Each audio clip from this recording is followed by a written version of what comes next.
Hi, so I'm going to help you with slide 8. Slide 8 is a little bit more complicated, so it's going to be divided into two different videos. So first thing you need to do for slide 8 is make sure you watch that video that's on iLearn. It's going to help you out with some of the vocab that you're going to need to understand how these insurance plans work. Once you've watched that video, then you can move on to the directions here. So the first thing you're going to do is click on this link. This is going to help you locate some health insurance plans. So when you click on that link, it's going to take you to a website that looks like this. When it's asking you where you live, remember you're doing wherever the house you chose is located. So the zip code for me for that house that I showed you guys was 48073. And then it says on the slide that we are to say that we are not a small business owner. So I'm going to click no here, and then I can click next. So next it's asking us what kind of health insurance plans are we interested in. So it gives you the option of Affordable Care Act plans or short-term plans. So short-term plans are only going to give you insurance for like 6 months, and you need to have insurance all year long. So you are going to choose this Affordable Care Act plans option. So you're going to leave this one colored in, and then you're going to click next. And then you're going to fill in some biographical information about you. So it's going to ask for your gender. It's going to ask for your date of birth. I believe you're going to have to say you're older than 21. So I put in this birth date, so 9/25/1995, which would get you to be like 24, 25, 24. Then you can answer this for yourself. So tobacco use, if you use tobacco, they're going to charge you more on your insurance. And some insurance companies do actually test your blood and make your doctors release that information to them to see if you have nicotine in your blood. So there's not really a way to lie about it. So I'm going to put no for tobacco use. And then you are a single person, so you are not going to add a child, nor are you going to add a spouse. All right, so then you can click next. So is your total income less than $49,960 a year? No, we make $70,000. So we're going to click see all plans.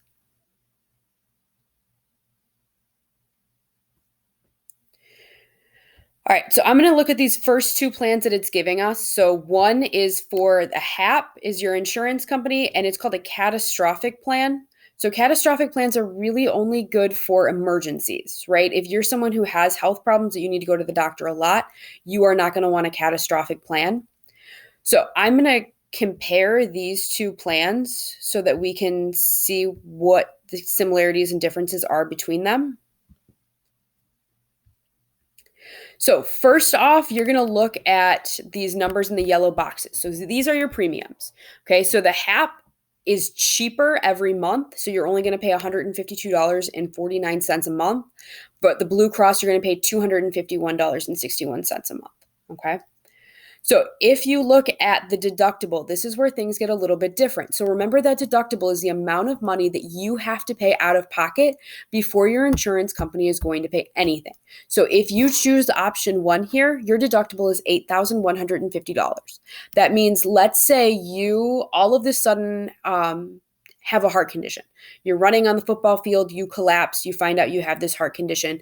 The hospital bills you $10,000. So you are going to be responsible for paying the first $8,150 of that $10,000 bill. Your insurance company isn't going to pay a dime until you hit that $8,150. If you compare that same situation to the second plan, your deductible for the second plan is $2,600. So if you end up in the hospital and they charge you $10,000, you are only responsible for the first $2,600 of that, and then you and your insurance company will share the remainder of that amount. Okay. So if you look down here, these are how much your doctor's appointments are going to cost. So your primary care doctor is just your regular doctor. So let's say you wake up, you have a really bad earache, you think you have an ear infection, you want some medicine.